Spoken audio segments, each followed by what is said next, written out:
You ever feel like no matter how much you love someone, something's always pulling them away? That's been my experience with my girlfriend, and honestly, it's been one of the hardest things I've ever dealt with. My girlfriend's been stuck in an abusive relationship with her mom for as long as she can remember, physically, emotionally, and financially. We've only been together for 6 months, but we've known each other for 4 years. I didn't even realize the full extent of her mom's abuse until we got serious. Her mom seems normal in public, but at home, it's a nightmare. She takes all of my girlfriend's money under the guise of saving it, but my girlfriend has never seen any of it. Worse, she belittles her constantly and even gets physically violent. Just last week, she kicked my girlfriend in the stomach. A few weeks ago, things hit a breaking point. My girlfriend and I had planned for months to get her out of that house, but her mom wasn't going to let her go easily.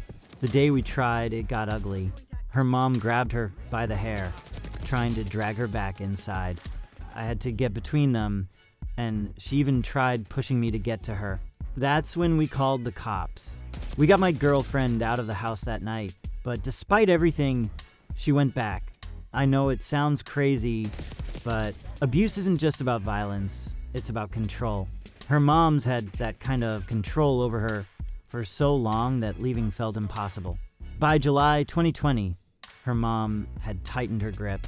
She was monitoring my girlfriend's texts and telling her not to talk to me. It was tough, but I tried to support her. I'd ask about therapy, about what her future plans were, but she was overwhelmed, focusing on school, working an unpaid internship, and holding down a part-time job. She barely had time for anything, and that included me. I tried to understand, but it was hard. I started wondering if it was fair to expect her to make time for me, just a few hours on a weekend or after work. But every time I brought it up, it felt like I was asking too much. The stress from her home life was bleeding into our relationship. I finally gave myself a deadline. If things didn't change in 3 months, I was out. But I wasn't ready to give up just yet. I pushed her to go to therapy. She actually started seeing a counselor online through her university. At first, her mom didn't seem to care, but after a few sessions, she got suspicious. She thought my girlfriend was revealing all the horrible things she'd done. And that's when she started getting angry again, yelling, calling her names, trying to shut down the therapy. With just a month left before my deadline, her mom snapped. She overheard my girlfriend talking about the abuse in a session and demanded that she move out by the end of the year. I thought it was a bluff to scare her into quitting therapy, but my girlfriend agreed to leave. Her mom tried to walk it back later, but it was too late. My girlfriend had finally had enough.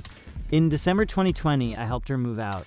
She came to live with me, and although it wasn't perfect, it felt like we were finally breaking free of that toxic situation. Things have gotten better over time. We don't talk to her mom anymore, and every day we're further from that chaos. Fast forward to June 2022. We went on a road trip to a little coastal town, and I proposed on the beach at sunset.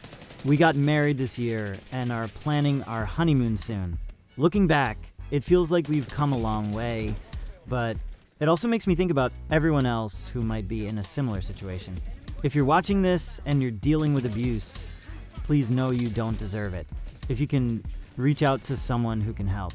Now, after everything that's happened, I've been reflecting a lot. Was I wrong for wanting her to make time for me while she was going through so much? Or was I justified in expecting that?